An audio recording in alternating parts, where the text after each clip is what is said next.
Precisamos de cuidado.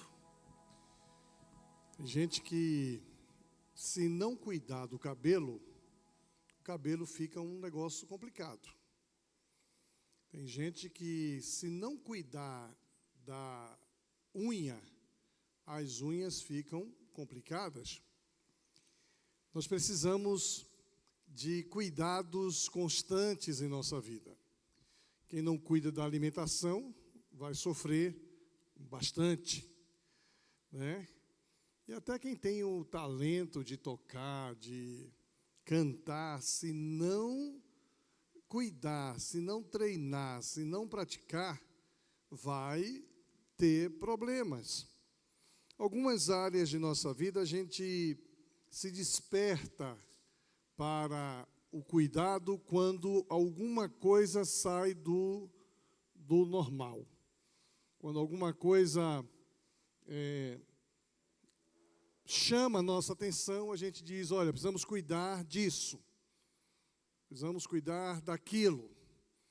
Nós vamos ver hoje um texto do apóstolo Paulo, na segunda carta de Coríntios, capítulo 4, onde acontece algo na vida do apóstolo, e acontece algo na igreja de Corinto, que vai apontar o que precisamos. O que precisamos. E quando eu penso no que precisamos, que está exposto nesse texto de Paulo aos Coríntios, nós vamos perceber que nós precisamos disso sempre. Não é de vez em quando só. Não é só quando uma coisa sai do nosso controle. Então nós temos aqui algumas recomendações do apóstolo Paulo para nós, para que a gente possa sempre ter isso em mente, porque é disso que nós precisamos. Olha comigo o texto de 2 Coríntios 4, de 1 a 6. Deus, na sua misericórdia, nos deu essa tarefa, e é por isso que nunca ficamos desanimados. E o apóstolo Paulo está colocando aqui no plural. Nunca ficamos desanimados. Nós rejeitamos tudo o que é feito escondido e tudo o que é vergonhoso. Não agimos de má fé, nem falsificamos a mensagem de Deus. Pelo contrário, agimos sempre abertamente, de acordo com a verdade, e assim as pessoas têm uma boa impressão de nós, que vivemos na presença de Deus. Porque se o evangelho que anunciamos está escondido somente para os que estão se perdendo. Eles não podem crer, pois o Deus deste mundo conservou a mente deles na escuridão. Ele não os deixa ver a luz que brilha sobre eles, a luz que vem da boa notícia a respeito da glória de Cristo, o qual nos mostra como Deus realmente é. Pois nós não anunciamos a nós mesmos, nós anunciamos a Jesus Cristo como o Senhor, e a nós como servos de vocês por causa de Jesus. O Deus que disse que da escuridão brilhe a luz, é o mesmo que faz a luz brilhar em nossos corações. E isso para nos trazer a luz do conhecimento da glória de Deus que brilha no rosto de Jesus Cristo. Esse texto parece que está apontando aqui uma explicação, uma justificativa, uma defensiva. Parece que o apóstolo Paulo está justificando a mensagem que ele prega, a postura que ele tem, o cuidado que ele tem tido com a pregação do Evangelho. Eu já disse isso aqui mais de uma vez, que a gente que viaja muito e que fica muito em hotel, e às vezes até ficamos em hotéis muito bons, às vezes os banheiros dos hotéis são melhores do que os banheiros da nossa casa. O quarto tem uma tela boa, bem confortável. Mas quando a gente chega em casa, que entra no nosso banheiro, que toma aquele banho, a gente se sente bem melhor do que no hotel, por melhor que seja o hotel. A gente sempre quer voltar para a nossa normalidade, para o nosso canto.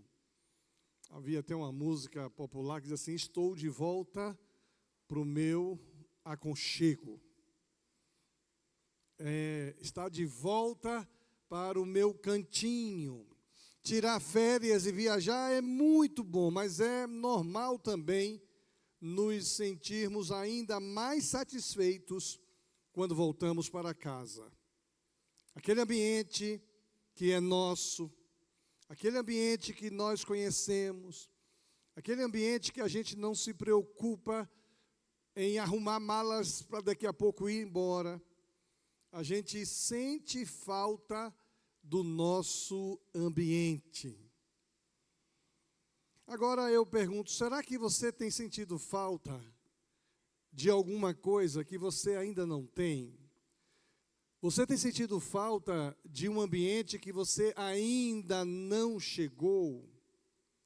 Tem muita gente vivendo nesse mundo que não vê a hora de chegar no céu. Tem gente que sente falta do céu. Tem gente que aquele banheiro e aquela casa não é o banheiro e a casa que eles têm. Já começa a antever o que é a glória celestial, o que é as moradas celestiais que a Bíblia prometeu para todos aqueles que confessarem Jesus. Quem crê e for batizado será salvo. Alguns de nós começamos a sentir saudade do céu. Saudade do céu, sem lá ter estado ainda. Sabemos que Jesus vai voltar, ou que Jesus vai nos chamar. Chegaremos definitivamente à nossa casa celestial, mas será que a gente deseja isso? Será que a gente deseja a volta de Jesus? Será que a gente deseja que Jesus nos leve? Quase sempre quem deseja isso é quem está em um leito, sofrendo dores intermináveis, pessoas que estão angustiadas de alma, depressivas, não vê a hora de ir para o céu, porque está muito difícil viver aqui. Agora, me parece que quase sempre os cristãos, regra geral, estão muito apegados às coisas deste mundo, desta terra, que não quer saber dessa história de que um dia Jesus vem nos buscar. Então, essa perspectiva parece ser uma perspectiva que, de alguma forma, Paulo está tratando nesse capítulo da carta de Corinto, 2 Coríntios capítulo 4. Parece que Paulo está expondo este assunto através do quê? Através de um desconforto que ele experimenta no seu ministério. O grande apóstolo Paulo experimenta um desconforto no seu ministério, e esse desconforto faz com que ele construa um raciocínio, uma peça. Ele enfrentava uma dificuldade enorme com a igreja de Corinto. A igreja de Corinto era uma igreja complicada. Era uma igreja de dificuldades. Igreja onde havia partidos, onde as pessoas brigavam por preferências, onde as pessoas gostavam de demonstrar superioridade, espiritualidade maior do que o outro, julgamento sobre os outros. E aí começa um grupo de líderes de destaque na igreja a julgar o apostolado do apóstolo Paulo. Por isso que, quando eu li esses primeiros versículos, me parece que Paulo está em uma defensiva. Ele expõe este assunto porque ele está realmente sendo acusado. O comentário bíblico Esperança diz o seguinte: sua carta torna-se novamente bem pessoal, porque seu comportamento havia sido atacado e colocado sob suspeita pelos novos mestres em Corinto e pelos círculos da própria igreja. Ele então escreve essa carta e começa a se defender. Por isso o comentarista diz que esse texto é como se fosse uma autodefesa. É como se fosse um movimento para o seu bem pessoal. E aqui ele fala de uma realidade que é muito comum nas igrejas, regra geral. Regra geral, igreja, onde as pessoas começam a olhar o que não devem olhar, começa as rodinhas, como diz o comentarista, a suscitar comentários complicados, alheios, julgadores e assim por diante. Um outro comentarista, falando sobre esse capítulo 4, diz que os inimigos de Paulo tinham lançado 3 acusações contra ele. Interessante, Paulo tinha inimigo. É como se fossem os inimigos do pastor Ilquias na igreja. Será que tem gente na igreja que é minha inimiga, meu inimigo? Igreja Batista Lindóia. Se tem, disfarça bem, viu? Porque eu ainda não achei. E se tem, não se mostre, porque se eu souber quem é, aí complica. Mas aqui parece que as pessoas se deixaram perceber e clarificaram as acusações que tinham contra Paulo. Haviam dito que ele tinha utilizado métodos repudiáveis, métodos que não era comum, que exercia sua sagacidade inescrupulosa para fazer sua própria vontade, cheio de argumentação, muito carismático. Os acusadores diziam que ele estava manipulando situações para que as pessoas fizessem sua própria vontade.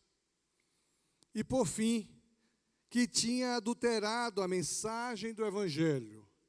Que a mensagem do Evangelho que estava sendo pregada ali pelo Paulo não era a mensagem verdadeira do Evangelho de Cristo Jesus. E se você observar, as 3 acusações que eles fazem contra Paulo são acusações que, se fossem verdadeiras, realmente Paulo não teria condições nenhuma de estar à frente de um ministério, à frente de uma igreja. Essa semana eu almocei com o coordenador dos batistas da Grande Curitiba, e eu falava para eles que quando eu assumi aqui a Lindóia, nós estávamos no ranking das igrejas de batistas de Curitiba no 58º lugar, em termos de crescimento. Todo mundo na Grande Curitiba era maior do que Batista Lindóia. Inclusive as igrejas que estavam aqui, eu citei nomes, não vou citar porque nós estamos transmitindo. Todas elas, essas igrejas todas eram maiores do que Lindóia. Todas elas. Alguma coisa aconteceu no seio da igreja, que quando eu perguntei qual é a 4ª, 5ª maior igreja batista de Curitiba, ele disse, é a Lindóia. Saímos do 58º lugar para o 5º lugar. Só que as igrejas todas que eu conto aqui, inclusive alguns aqui vieram de algumas igrejas, essas igrejas todas já foram maiores do que Lindóia. Todas essas aqui que eu estou vendo ali, que eu estou vendo aqui, né? Que eu estou vendo ali, que eu preguei lá, quando era lá na Kennedy, né? Ali era maior do que Lindóia, do que nossa igreja. Todas elas eram maiores. E hoje nós vemos o quê? As igrejas pequenas. Igrejas que chegaram a ter 300 membros, agora tendo 17, tendo 20, tendo 15, tendo 30, 100. O que aconteceu? Faltou unidade no meio da igreja. E eu, que sou muito envolvido com o trabalho denominacional, consigo, inclusive, dizer onde foi que a unidade foi embora. E quase sempre, as pessoas que levantam acusação, elas não inventam do nada, elas prospectam. Parece que é isso que os comentaristas estão dizendo que Paulo está fazendo, está escrevendo, que Paulo está querendo apresentar nesse texto. No entanto, Paulo diz para a igreja de Corinto o que serve para nós também. O que Paulo responde à igreja de Corinto, eu penso que eu e você podemos também nos apropriar dessa mensagem, nos apropriar desta recomendação, nos apropriar desta direção. Primeira coisa que são recomendações de Paulo para nós é que não nos desanimemos. Não desanimemos. É muito ruim quando a gente vai num ambiente e encontra um pessoal desanimado. Quando a gente vem em um culto e encontra um povo desanimado. Quando o pregador sobe para pregar e ele está desanimado. A pessoa que ministra o louvor, desanimado. Vocês estavam cantando aqui agora o hino do cantor cristão? Bonito, animado. Falei, que coisa linda. Me lembrei do pessoal do Vale do Ribeira. Tem que levar o Júnior no Vale do Ribeira para ver como é que eles cantam o hino do cantor cristão lá. Precisa ir, Júnior. Próxima vez que eu for lá, eu vou te levar. Não vou levar mais a Silvia e o Rogério, não. Vou levar você e a Raquel. E aí eu pedi para eles cantarem o hino do cantor cristão, porque eles cantam animado. Só que eles cantaram animado, mas hoje nós ganhamos dele, cantamos mais do que eles. Viu? É também porque estava com um grupo diferente. A Silvia que está se defendendo ali do Vale do Ribeira. Mas é muito ruim quando a gente vai cantar e canta desanimado. Um hino arrastado. Quando a pessoa que está ministrando é desanimado. Aí quer que bate palma e bate de um jeito errado, desanimado. Paulo está dizendo assim que nós precisamos de ânimo, que não nos desanimemos. Por isso que diante desta situação crítica, ele toma as seguintes atitudes, e ele coloca no coletivo, no plural. Renunciamos aos procedimentos secretos e vergonhosos. Quem renunciamos? O apóstolo Paulo renunciou, mas ele diz assim, até mesmo porque quando alguém prega, colocando na primeira pessoa do singular, porque quando eu trazendo o foco para si, isso já é um problema. E Paulo estava sendo acusado de pregar com interesse pessoal. Por isso que ele não diz assim, eu renunciei aos procedimentos secretos e vergonhosos. Aí ele coloca no plural, renunciamos aos procedimentos secretos e vergonhosos. Não usamos de engano. E olha, gente, quando o apóstolo Paulo diz não usamos de engano, está dando autoridade para qualquer pessoa que tiver uma acusação de engano, se levantar e dizer, olha, mas naquele dia você falou isso e fez aquilo. Uma vez eu estava falando para os adolescentes, e o meu filho Mateus estava lá ouvindo. E eu disse para ele que eu não assisto, falando dos adolescentes, que eu não assisto a Rede Globo. Aí ele chegou e falou, e o jornal tal que fica lá? Eu falei, mas não sou eu, olhe lá que não sou eu que estou assistindo. Eu não assisto nem jornal na Rede Globo. Mas ele já me confrontou. Porque em algum momento a televisão estava ligada. Eu falei, olhe lá que não sou eu. Então, quando Paulo diz assim, eu não, ou nós não usamos de engano, está dando à congregação a autoridade de dizer assim, sim, você enganou, quando falou, fez e aconteceu. Não torcemos a palavra de Deus.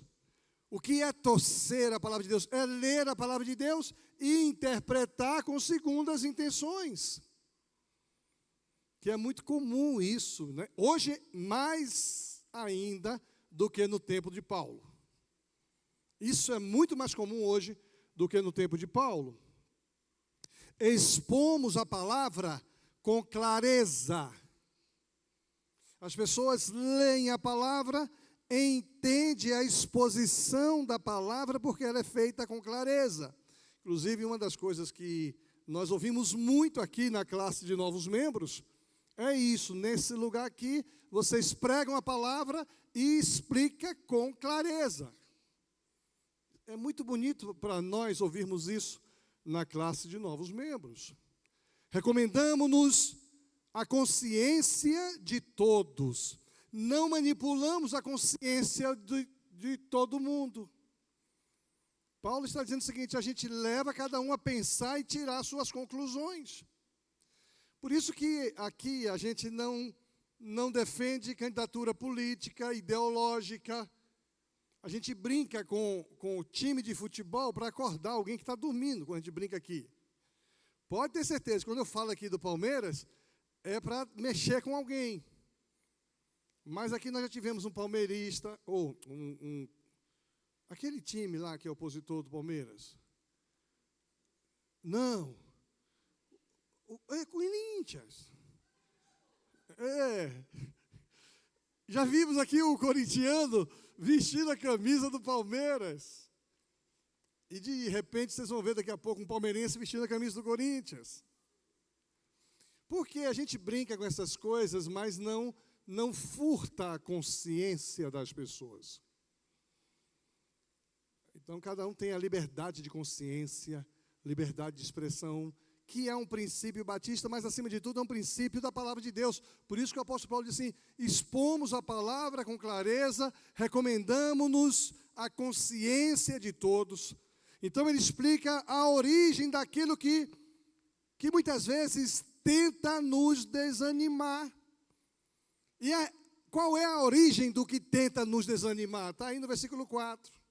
O Deus deste século, o Deus desta era. Observe que o Deus ali está minúsculo. O Deus desta era cegou o entendimento dos descrentes, para que não vejam a luz do Evangelho da glória de Cristo, que é a imagem de Deus. E muitas vezes tem gente que está em um ambiente como esse, mas com os olhos cegos, não conseguem enxergar a grandeza de Deus, a glória de Deus, o entendimento.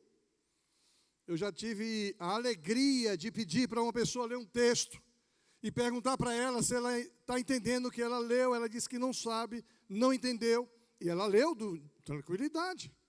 Conhecereis a verdade, e a verdade vos libertará. Se o Filho, pois, vos libertar, verdadeiramente sereis livres. Você entendeu esse versículo? Não, pastor. Pessoa que tinha discernimento, sabia ler, sabia interpretar texto, tinha estudo, mas não entendia o que lia da palavra de Deus. Por quê? Porque o príncipe deste mundo, o Deus desse século, cegou o entendimento. Eu falei, leia de novo, devagar.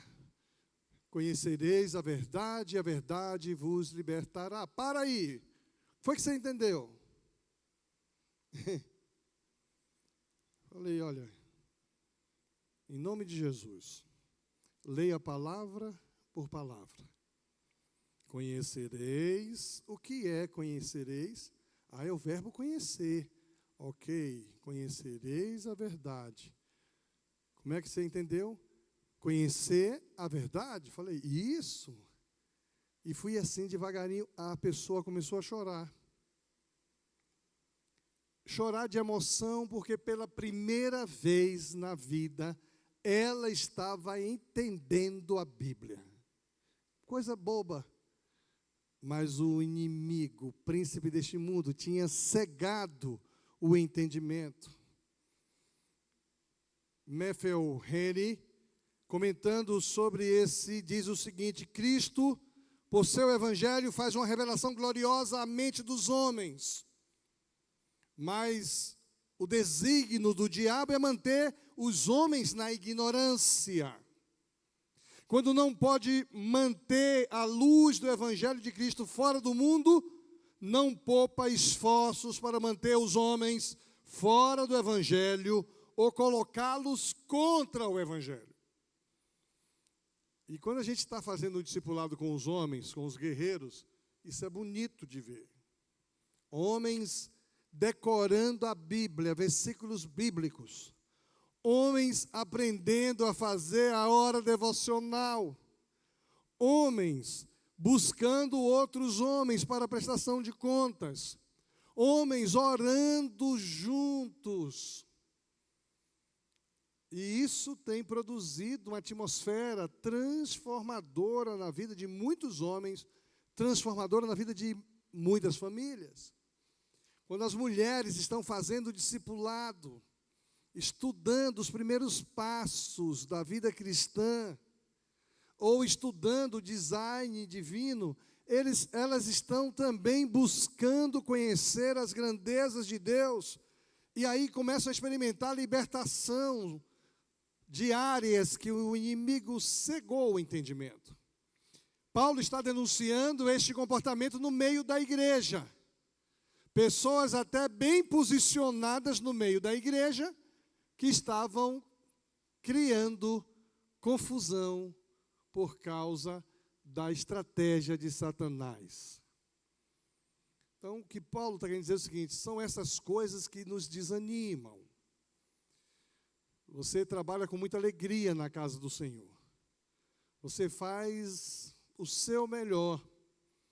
Aí vem um incircunciso e começa a criticar. E às vezes esse incircunciso é o pastor, às vezes é o ministro, às vezes é o líder, é o chefe da área.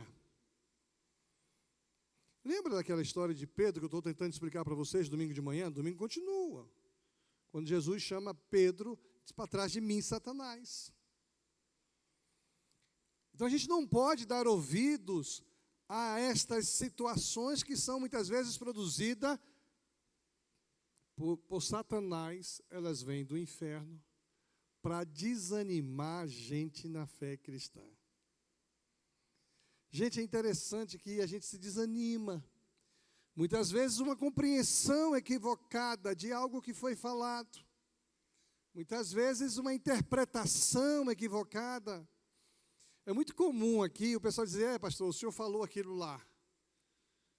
Eu disse: eu falei mesmo, você viu o contexto que eu falei? Mas o diabo cegou o entendimento, ele só ouviu aquilo lá. Acredita nisso? Muito comum. Uma vez uma pessoa chegou para mim aqui e deixou de vir na igreja, passou e nunca mais veio. Eu falei: mas que coisa é essa? É porque um dia o senhor falou que todo membro da sua igreja é dizimista. Eu falei: e é verdade, todo mundo na minha igreja é membro dizimista. Porque quem ganha nada dá o dízimo de nada, e o dízimo de nada é nada. Naquela época a igreja era menor, eu podia ver quem era dizimista, hoje nem perco tempo com isso. Aí eu disse isso: ela não era dizimista porque ela não tinha salário, se sentiu mal e não veio mais na igreja. Eu falei: mas eu disse que quem não ganha nada é dizimista porque não dá nada. Então é assim que isso nos desanima. Nos desanima de estar na presença de Deus, de estar na casa de Deus. A gente vai com alegria cumprimentar alguém, alguém não nos vê. E a gente se magoa e se fecha. Não vou mais naquela igreja. Porque um sujeito não nos viu, não nos deu bom dia. Tem gente que está de mal com a vida, tem gente que vive de mal com a vida. Então, não se deixe desanimar na presença de Deus, na casa de Deus, fazendo as coisas de Deus, se há um desânimo aí, cuidado, porque alguém está levando vantagem sobre sua vida. Parece que quando Paulo fala isso, ele está dizendo isso aqui: vocês estão querendo me desanimar, levantando essas acusações contra mim. Mas nós não desanimamos. Não desanimamos. Que você não desanime na leitura da palavra, na oração, na comunhão com os santos. Que você não se desanime fazendo o que você faz com alegria para o Senhor. Que você não se deixe alimentar ou desnutrir pelo comportamento de uma palavra de uma outra pessoa qualquer. Deus conhece o seu coração, Deus sabe o que você faz. Não nos desanimemos. Segunda recomendação de Paulo, que vale a pena destacar, ele chega dizendo assim, que não estamos sozinhos. Olha, você pode pensar que você está sozinho em um determinado contexto, saiba que você não está sozinho. A gente passa por tribulações, a gente passa por dificuldades, a gente enfrenta situações difíceis. Interessante que o Kevin Tell diz assim: ao escolher operar por intermédio daquilo que é frágil, fraco, mortal e sujeito à deteriorização, Deus remove qualquer dúvida a respeito de quem deve receber honra e glória. Deus escolhe operar através de nós, que somos fracos, frágeis, mortais, sujeitos a erros, a falhas, mas a glória é dele. Então, nem queira roubar a glória de Deus. Nem queira. A gente, às vezes, é alimentado por um elogio. Quem não gosta de receber um elogio, hein, Juan? Valeu a pena receber o elogio agora de manhã aqui? Ou, de manhã não, agora à noite? Você gostou de ouvir o que eu falei? Gente, elogiei o cara. E olha que pastor, eu quis elogiar alguém. Hein, Jonas? E o cara estava tocando a bateria naquele, da música, da campanha de missões mundiais, bem do jeito que é. E eu querendo olhar para ele para dizer, ó, você tocou muito. Ele não olhou para mim. E eu fico aqui, quando o cara está acertando, eu olho para ele e falo assim, ó. E o outro da guitarra também fez um negócio lá que é recomendado, estava bonito, eu olhava para ele, ele não olhava para mim. Você está aí, né? Agora, é bom ou não é bom ser elogiado? Faz um bem. Faz um bem. Para alguns faz um mal, ver o elogio para o outro. Imagine se o cara que toca esse negócio aqui fosse vaidoso e ciumento. Dei um duro tão grande para ensinar o cara a bater bateria, que o pastor elogiou ele. Não me elogiou. Já pensou? Tem gente que não suporta quando o outro é elogiado, quando o outro é evidenciado, quando o outro é destacado. E que, na verdade, a gente precisa entender que se a bateria sozinha tocar aquele hino lá, fica horrível. Por mais ensaiado que tenha, se a guitarra tocar sozinho naquela pegada que ele fez domingo, fica horrível. Por quê? Porque ele precisa do todo. A Ricessa fala que o inimigo cega os ouvidos e fecha os olhos. O cara só diz assim, pastor disse que a guitarra foi horrível domingo. Entendeu como é que o inimigo cega? Que a bateria foi horrível. Não, não é isso não. Dizendo que ela sozinha não faz o efeito. A guitarra sozinha não faz o efeito. Nenhum desses instrumentos sozinhos consegue fazer. Deus escolhe operar por intermédio de nós, que somos frágeis. Mas a glória é dele. Às vezes nós somos, esse templo, por exemplo, está muito lindo, muito charmoso. Todo mundo que vem aqui diz, pastor, que templo lindo. É verdade, para a glória de Deus. Mas no dia que eu achar que é bom, se eu cair na loucura e dizer assim como Nabucodonosor, eis a grande Babilônia que eu construí com a minha força. Enlouqueceu, virou bicho. Virou bicho. Herodes também e muitos outros. Inclusive alguns pastores. Que acham que o que se vive aqui é fruto da sua dedicação, do seu carisma, da sua integridade. Tudo isso é graça. É graça de Deus. E para Ele seja toda a honra, toda a glória, para todos sempre. Amém. Quando alguém te elogia, glória a Deus. Louvado seja Deus. Agora, Deus prefere e escolhe operar por intermédio de nós. E Paulo novamente comenta, e esse comentário eu preguei aqui, não faz 2 meses eu preguei sobre esse comentário de Paulo. É um comentário de Paulo. De todos os lados somos pressionados, mas não desanimados. Está nesse contexto, esse texto. Ficamos perplexos, mas não desesperados. Somos perseguidos, mas não abandonados. Abatidos, mas não destruídos. Paulo começa a comentar que nós não estamos sós, sofremos sim pressão, sofremos sim injúria, sofremos sim calúnia, sofremos sim tribulação, ficamos perplexos, somos perseguidos, às vezes até ficamos abatidos. Paulo está abrindo seu coração. Foi muito ruim ouvir o que eu ouvi de vocês, de alguns líderes. É isso que Paulo está dizendo. Não gostei de ouvir o que eu ouvi de vocês. Acusarem meu ministério, meu apostolado. Olha, nós somos pressionados de todos os lados, estamos sendo agora aqui. Eu estou perplexo com o que estou ouvindo de vocês, é isso que Paulo está dizendo. Eu sei que eu estou sendo perseguido, e isso me abate, me entristece. Mas nós não estamos sós, não desanimamos, não nos desesperamos, não estamos abandonados e não estamos destruídos. A música que eu gosto muito é assim, abatidos, mas não destruídos, faz referência à oposição da igreja lá fora.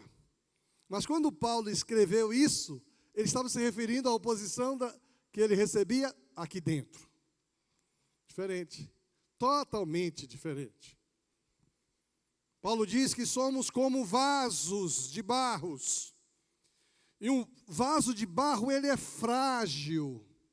Vacilou, quebrou.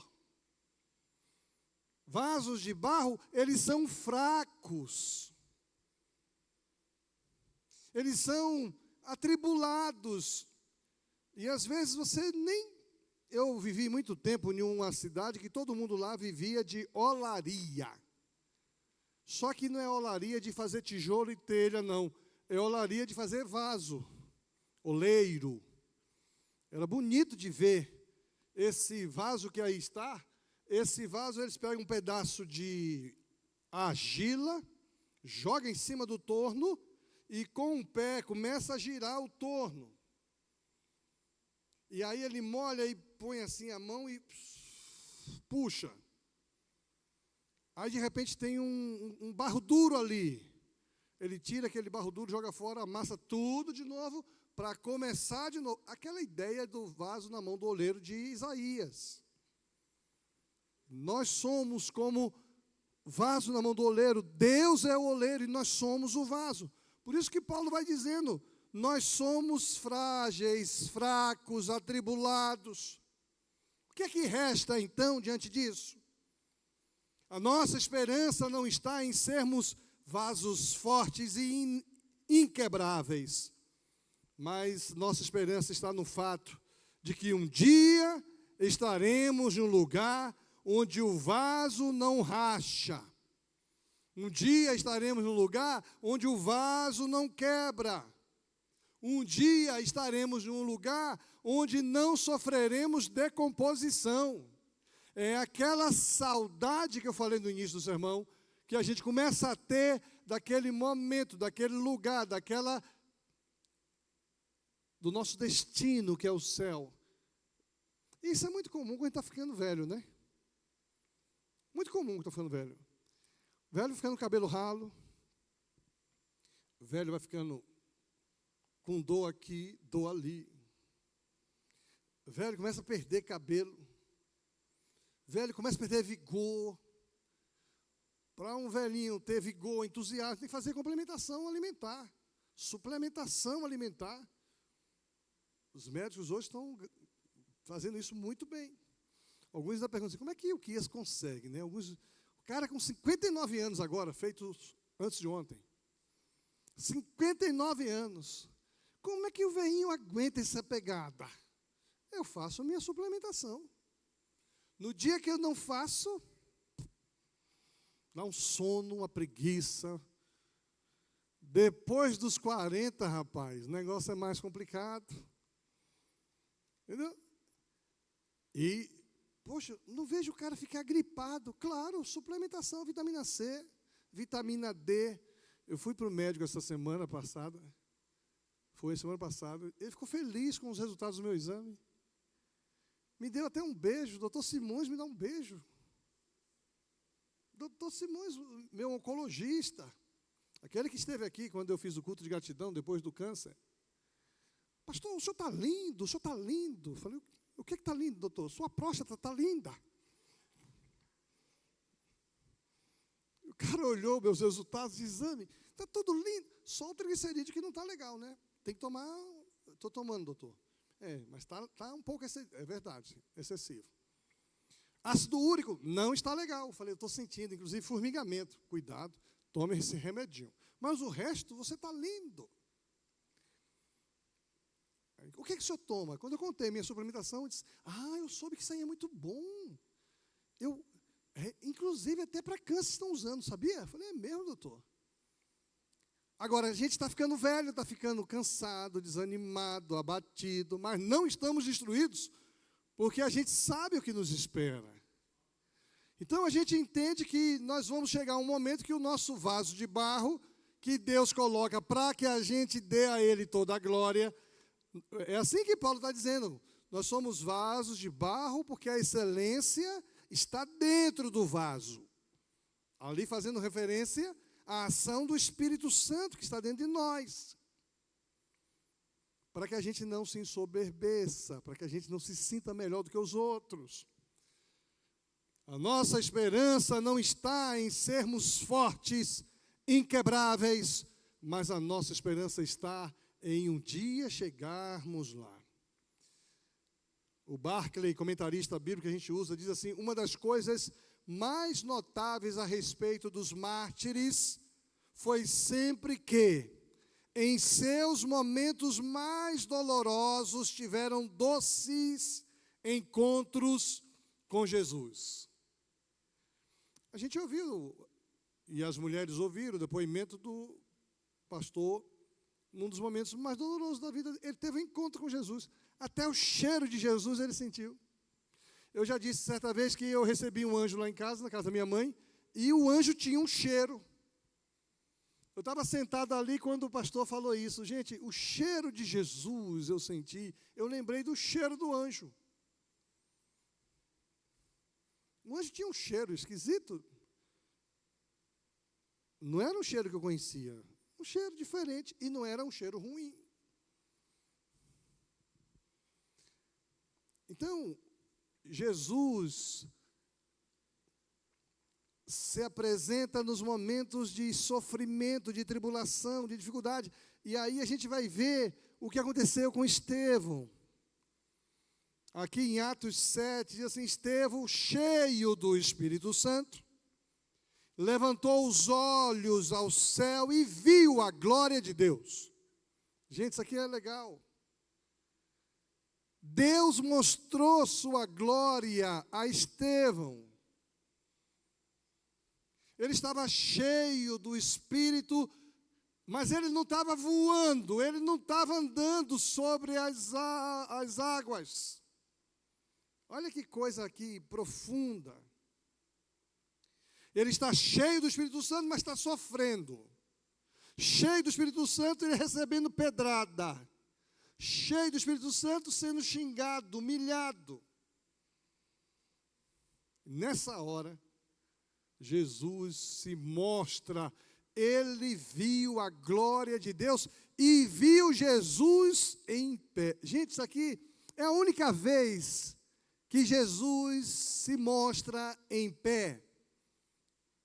Posso estar falando besteira, mas acho que não. Depois das visões, Jesus está sentado no trono, Jesus está sentado à direita de Deus, Jesus está assim, está assado. Todas as revelações de Jesus, teve uma visão apocalíptica, que Jesus passeava no meio da igreja. Mas aqui mostra Jesus em pé. E Jesus em pé, à direita de Deus, disse, Estevão disse, vejo os céus abertos e o Filho do Homem em pé à direita de Deus. Sempre apresenta o Filho do Homem sentado à direita de Deus, mas aqui está em pé. É como se o Filho do Homem tivesse com empatia, com amor, com misericórdia, querendo carregar, socorrer, buscar no colo, no momento da sua morte. E o texto diz, vejo Jesus em pé à direita de Deus, e vejo os céus abertos, e o Filho do Homem em pé à direita de Deus. Mas eles taparam os ouvidos e, dando fortes gritos, lançaram-no todos juntos contra ele, arrastaram-no para fora da cidade e começaram a apedrejar. Não queriam ouvir as revelações de Deus. Não queriam ouvir as verdades de Deus. Porque o príncipe deste mundo cega o entendimento.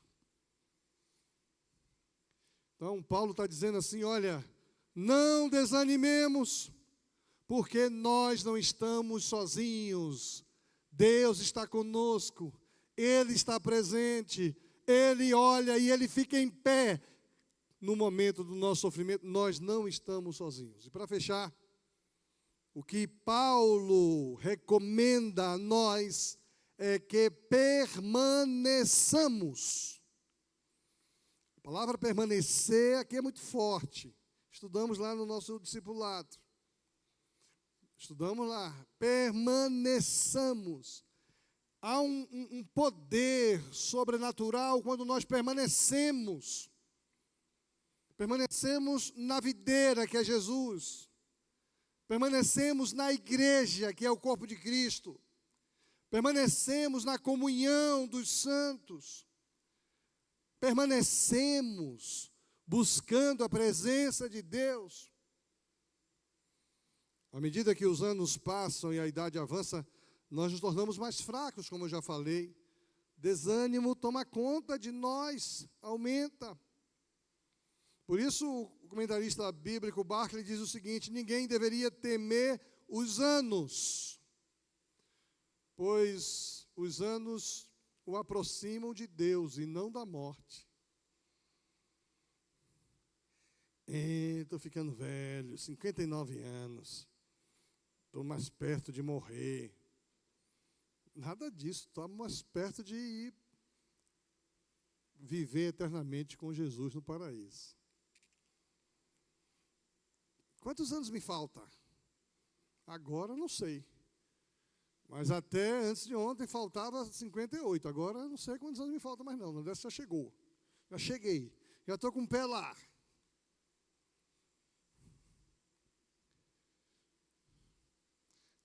aqui no versículo 17 desse 2 Coríntios capítulo 4, Paulo diz assim, pois os nossos sofrimentos, Paulo não exclui a possibilidade de sofrimento, não. Pois os nossos sofrimentos leves e momentâneos estão produzindo para nós uma glória eterna que pesa mais do que todos eles. Assim, fixamos os nossos olhos, não naquilo que vemos, mas no que não se vê.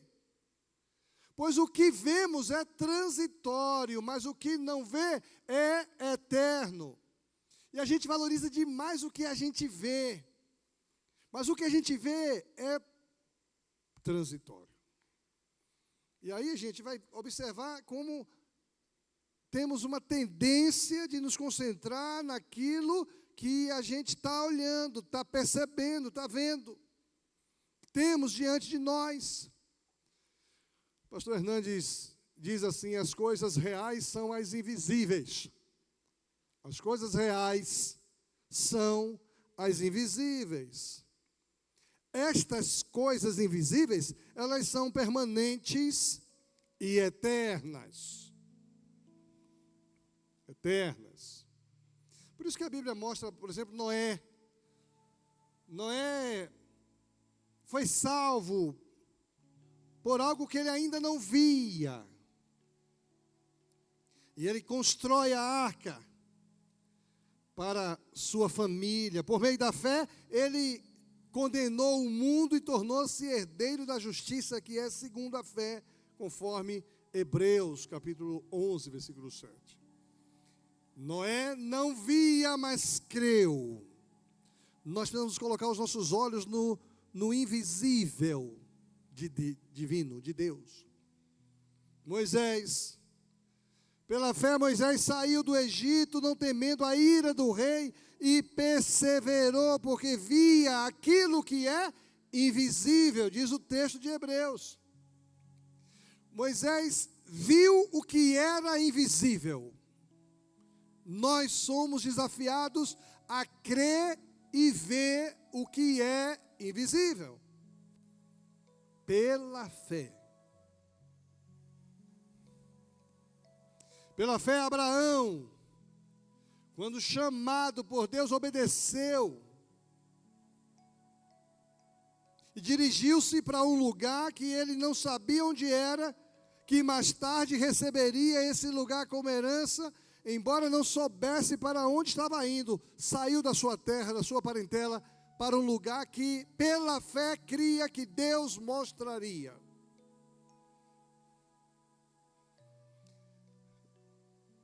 Interessante que Barclay vai dizendo assim, se só pensamos nas coisas que vemos, estamos destinados a ver a vida dessa maneira.